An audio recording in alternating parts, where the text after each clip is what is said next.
तर नाशिक जिल्ह्यात टोमॅटोचे दर गडगडलेत। टोमॅटोला प्रति किलो 8 ते 10 रुपये इतकाच दर मिळतोय। नाशिक जिल्ह्यात नगदी पीक म्हणून ओळख असलेले टोमॅटोला मार्केटमध्ये कमी दर मिळतोय, त्यामुळे शेतकरी चिंताग्रस्त झालेत। खर्चही भरून निघत नसल्याने शेतकरी त्रस्त आहेत।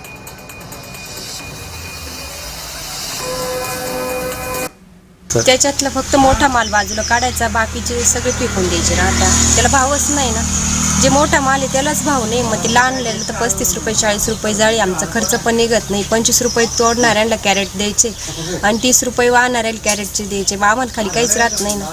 मग आता विलाज नाही, त्या गोष्टीला आम्हाला करावंच लागणार आहे। आता ते माल आहे शेतीचं, सगळं सोनं पिकवलं आम्ही, मग आता ते पिकून तर नाही देता येणार ना। आजच्या मितीला टमाट्याला भाव नाही, या भावात शेती परवडत नाही, टमाटा परवडत नाही। तर या आजच्या भावात खर्च पण निघत नाही। आमचा खर्च एकरी 1.5-2 लाख रुपये होतो, आजचं उत्पन्न 1 लाख रुपये। तर त्याच्यामुळे शेती करायला मन पण लागत नाही, पाणी पाऊस नाही। त्याच्यात आम्ही पाणी इकून तिकून जमा करतो, शेततळ्यातलं विहिरीत साठवून ठेवतो। अशा पद्धतीत शेती करून सुद्धा आनंदही वाटत नाही, काही मजा वाटत नाही।